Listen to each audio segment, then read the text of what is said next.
ইজিপ্টে মাটিতে খোদাই করার সময় 16টি কাটা হাত পাওয়া গেল, কিন্তু সেগুলি সব শুধু ডাইন হাতি কেন ছিল? শুধুমাত্র হাতের হাড্ডি কেন পাওয়া গেল? বডির আর কোনো হাড় কেন পাওয়া গেল না? 2012 সালে আর্কিওলজিস্টের একটি টিম ইজিপ্টের এনশিয়েন্ট জমানার একটি মহলের মধ্যে খোদাই করতেছিল। তারা আশা করছিল ওইখানে মাটি দিয়ে তৈরি কিছু জিনিসপত্র অথবা কিছু কয়েন কিংবা স্বর্ণের কিছু হাড় পেতে পারে। ঠিক তখনই একজন আর্কিওলজিস্ট যে ব্রাশ দিয়ে মাটি পরিষ্কার করতেছিল, সে হঠাৎ করে দেখতে পেল মাটির নিচে একটি সাদা হাড্ডি দেখা যাচ্ছে।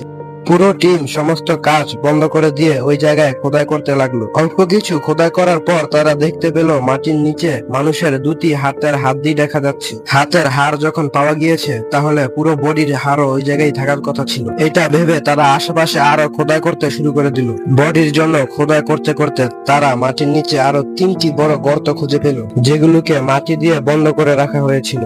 তারা ভাবলো হয়তোবা তারা কবর খুঁজে পেয়েছে, কিন্তু না, সেখানে মানুষের কোনো বডি নয়, বরঞ্চ আরো 16টি কাটা হাত দেখা গেল। সব থেকে অবাক করা বিষয় ছিল, সবগুলি হাতেই ডাইন হাত ছিল, একটাও বাম হাত ছিল না।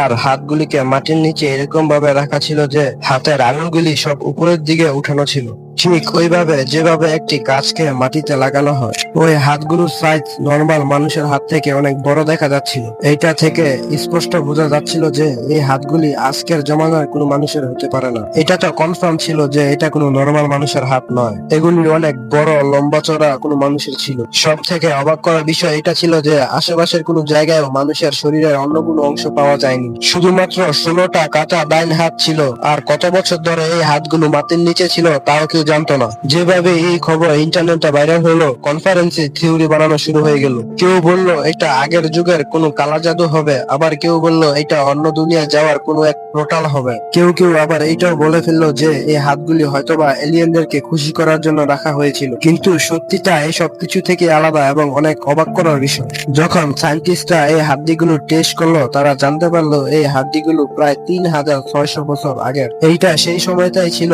যখন এখানে হায়াক্স নামে কোন এক রাজার শাসন ছিল ইজিপ্টকে নিজের কবজায় নেওয়ার জন্য। এটা মানা হতো যে হায়াক্স বর্তমান যুগের সিরিয়া থেকে এসেছিল, যারা এভারেস্টকে তাদের নিজের ক্যাপিটাল বানিয়েছিল।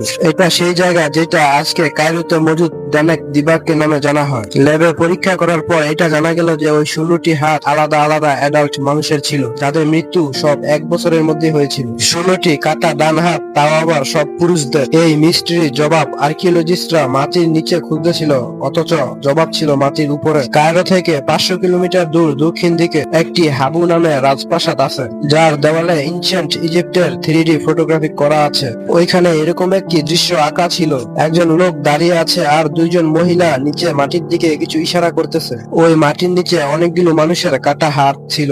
ওই দেওয়ালে ফটোগ্রাফিক ছাড়াও আরো কিছু ভাষা লেখা ছিল। ওইখানে শত্রুদের সংখ্যা অনেক বেশি ছিল, তাই তারা কাটা হাত দেখে কজন শত্রু মারা গিয়েছে সেটা গণনা করত। তেরতিবাক্যের পুরনো মহলে যেই কাটা হাতগুলো পাওয়া গিয়েছে, ওইগুলো কোনো অন্য মানুষের নয়, বরঞ্চ ওইগুলো হায়াক্সের দুশ্মনদের ছিল।